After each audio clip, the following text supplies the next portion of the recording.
కానీ మన బలం కానీ మన డబ్బు కానీ శాశ్వత కాలం ఉండదు. ప్రేమ శాశ్వత కాలం ఉంటుందని కొరింథీ పత్రికలో చెప్పబడింది. పౌలు గారి ద్వారా ఇంకో మాట చెప్పాడు, ప్రేమ లేనివాడు నా వాడు కాడు. దేవుని వాడు కాదంటే ఎవరు వాడు? సాతాను గాడు వాడు.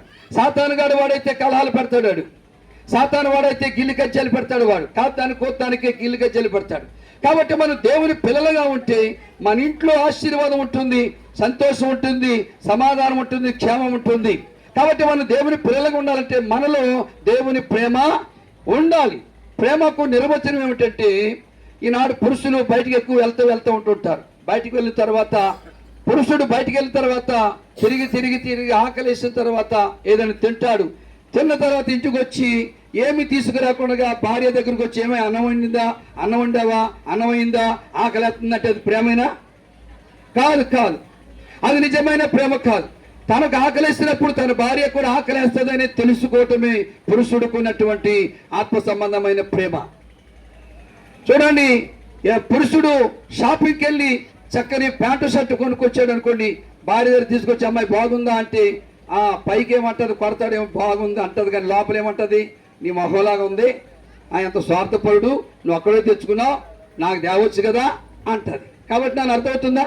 కాబట్టి ఏం చేయాలి, నువ్వు కొనుక్కున్నప్పుడు నీకు భార్య కావలసినటువంటి బిడ్డకు కూడా నువ్వు కొని తీసుకొచ్చాడు, చాలా బాగుందండి, చేయకుండా తీసుకొచ్చారండి, మా ఆయన చాలా మంచోడు అంటది. అది మరి నువ్వు దాంట్లో ప్రేమలో తేడా చూపిస్తే ఏం చెప్పింది, అప్పుడు నీ మొహలాగా ఉందంటది కదా. కాబట్టి దైవజనుడిగా చెప్తున్నాను, అపోస్తలుడైన పౌలు గారు చెప్పిన మాటలు ఏమిటంటే, స్త్రీ తన భర్తకు లోబడి ఉండాలి. ఎప్పుడైతే లోబడి ఉంటుందో అన్ని విషయాల్లో కూడా లోబడాలి. పరిశుద్ధ గ్రంథంలో చూస్తే ఇస్సాకు యొక్క వివాహం జరిగినప్పుడు మరి ఇస్సాకు యొక్క భార్య రెబెకా ఎంత విధేయత చూపిందో పరిశుద్ధ గ్రంథంలో మనకు తెలుస్తుంది. భయముతోను, భక్తితోను, వినయముతోను, విధేయతతోను తన యొక్క జీవితాన్ని కొనసాగిస్తూ కాపురాన్ని కొనసాగించింది కనుకనే మరి వారి కుటుంబములు ఆశీర్వాదకరంగా ఉంది. కాబట్టి ప్రతి స్త్రీ తన భర్తకు లోబడి ఉండాలని దైవజనుడిగా తెలియజేస్తున్నాను. రెండో చూస్తే ప్రతి పురుషుడు తనను వలె తన భార్యను ప్రేమించాలి.